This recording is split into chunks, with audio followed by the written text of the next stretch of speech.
Hi everybody, welcome back to Tnooz Live at GBTA, presented by BCD Travel. Martin Cowan, Editorial Director for Tnooz here. Delighted to have secured some time with David Holyoke, who's Global Head of Airbnb for Work, not Airbnb for Business, Airbnb for Work. Airbnb for Work, yes. Global Head of Airbnb for Work. David, thanks very much for taking the time Thanks to for join having me. me. I know It's a you've pleasure. got a very busy schedule, the stand is rammed, so great. So let's just have 10 minutes to explain to Tnooz audience bits and pieces about Airbnb for Work. So initially, how is Airbnb for Work scaling? You've been around as a discrete part of the Airbnb business for a couple of years. I think it was 2014 maybe you launched. So I'm just wondering how the business is scaling. Yeah, I would say the official launch was the summer of 2016, so about 2 years now. There was some obviously incubation before that. We're at a point now, and I think we've just announced some growth momentum stats where we're adding thousands of companies a week now globally. We've got about a 3x growth rate, and that was compounded on a 3x growth rate from a year ago as well. So there's a lot of traction that's happening, bringing on companies of all size, and I think we're starting to really get companies to understand this modern employee that's coming into the workforce, this consumerization that's coming in, and really looking for different experiences when they travel, and certainly Airbnb being one of those options that fits in there. Okay, I mean one of the perceptions that you can correct is this whole idea that Airbnb is just for millennials and SMEs and tech startups in Silicon Valley, but you seem to suggest that you're getting a wide spectrum of corporations sort of signing up for Airbnb. Well, absolutely. The first, when you look a year ago, that first-time traveler was somebody that was staying on average about 6 nights and actually had a Saturday night stay usually involved. It was that typical leisure traveler, that downtime and work time. As the years progress and we become more mainstream, what you're seeing, our fastest growing segment is under 3 nights, and our fastest growing segment of traveler are first-time users to Airbnb. They've been with Airbnb and they've booked vacation, but they're brand new to the platform, and they're actually first trip as a business travel, and that's crossing all demographics. Certainly millennials make up a large percentage of the workforce, but we're seeing healthy growth in Gen Xers and baby boomers as well. I mean, that's really quite interesting, because I would have thought that the majority of the Airbnb for Work customers would have used Airbnb for leisure, gone back to their travel manager and said, I want to stay with an Airbnb for business, but it seems as if it's almost like it's a reverse cross-sell, as people are now going Airbnb for work for business and might end up booking it for leisure. And with a two-sided marketplace, our fastest growing host segment is actually females over 65. So when you think about that, and then you've got obviously guests that are coming in, and then that ability to host and then be a guest as well, you're just seeing growth kind of across all ages, and all spectrums. Okay, and so that's growth across all ages, growth across all spectrums. What about growth across geographies in Airbnb for Work? I mean, traditionally North America and Western Europe, I would imagine, are the strongholds of Airbnb for Work. But I mean, what's the traction outside of those markets? Yeah, well, we're primarily focused on the 15 leading markets. When you look at the stats out there around TAM, where is the biggest markets from a business travel standpoint? That's where our primary focus is, and that's driving about 80% of our growth. So you can think of those core markets in Europe, North America, Latin America, and obviously those core markets in APAC.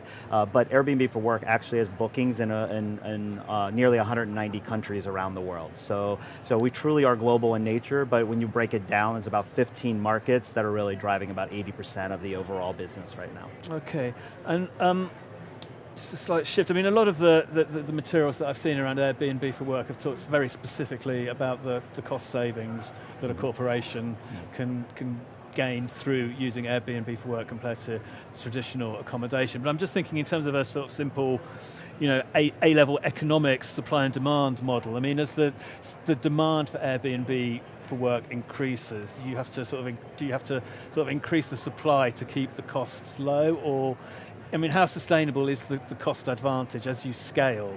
I mean, how sustainable is the cost advantage that you currently can present to corporates? Yeah, so I first say is when you have 5.5 million listings on the platform, right, and you can add up all of the other traditional providers out there, and their rooms up, and not equal what's on the Airbnb platform. So there's certainly a lot of supply. We have healthy growth rates in our supply across all segments, urban markets, and other markets, tier 2, tier 3 markets as well. as we go forward. And and I would just kind of demonstrate that we just released on Airbnb4work.com kind of a benchmarking where you could add in your lodging spend in major markets around the world, compare that across third-party data coming from other sources to show what the typical Airbnb ADR would be versus the traditional market rate would be, and you're seeing about 50% in savings with an Airbnb listing versus a traditional accommodation. Okay. I mean, that's 50% saving is a compelling sell. So I'm just wondering, I mean, how has the conversations that you're having with the business travel community, how have they changed over the past year? I mean, compared to this time last year, what's the tone of the conversation? Are they more accepting of you, or is there still almost like a reluctance to just accept the fact that Airbnb for Work is a viable product in a corporate travel context? Yeah, so I've been with Airbnb nearly 2 years now, and I would say the conversations 2 years ago versus today have changed drastically.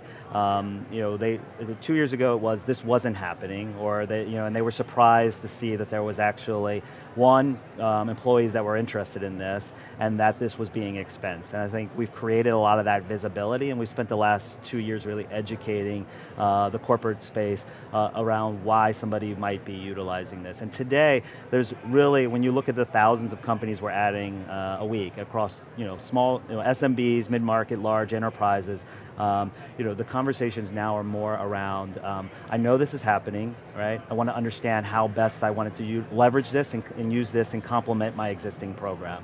So I think we're having a lot more strategic conversations today than where before it was a lot more about education and acceptance. Now it's more of an acknowledgement that this is that this is not going away, that this is obviously only growing, and that we together have a responsibility to kind of bring this into the fold. Okay, and to what extent are you sort of curating your inventory for the business traveler? Yeah, so we have what we call the Work Collection, and that's our general marketplace that's bringing full homes, full apartments, certain self-check-in features, making sure we're reliable Wi-Fi, business essential amenities that a business traveler would expect. That's our general marketplace. And additionally, we announced in February what we call Plus, and Plus is actually a verified level of quality where we actually go on site, do a 100-point inspection, and ensure that home meets certain standards and quality, to give further peace of mind. So we're doing a lot around further categorization of our supply and making sure that those categories are matched to the traveler to create a more personalized experience. So is that Plus product, is that actually sort of feet on the ground, or is that a sort of a digital inventory? No, feet on the ground. Real people going around the house looking at and scaling that across 26 markets today, and continuing to expand that internationally. Okay, so I mean, other than just sort of like the organic growth that you're seeing, I mean, how big can Airbnb for Work get? I mean, as part of the whole Airbnb mothership. I mean, so today, Airbnb for Work represents about 15% of the Airbnb, right? 1.5, yeah. 1.5, and we expect by 2020 that it would be about 30% of the business.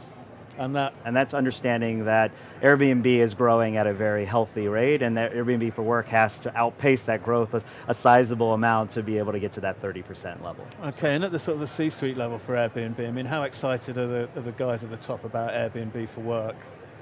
Yeah, I think when you look at Airbnb in general and the things that we've announced, so obviously we have the marketplace, we brought Plus in, with our acquisition of luxury retreats and what we're doing around Beyond, which is on the luxury side. I think we're starting to bring supply for all individuals, but I think whether it's for a C-level traveler that might be looking for a certain experience, or obviously making sure that their dollars are going best from their travel budget, I think we have a lot to offer the C-level suite.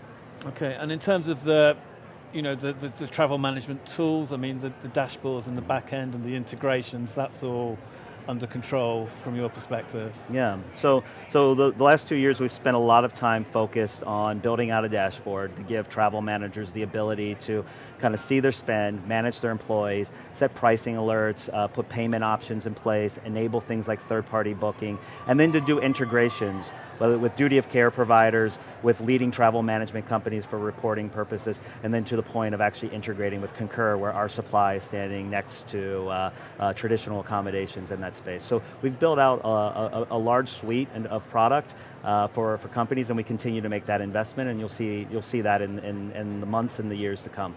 Okay, so David, thanks very much Thank for rattling through very quickly a whole bunch of stuff about Airbnb for work that I wasn't aware of. So that's really useful. Thanks for sharing Appreciate that it. with our audience, and Yeah. get back to the stand, sign some more deals. So, okay, well, Martin Cowan, editorial director, just signing off. We'll be back shortly. Thank you very much.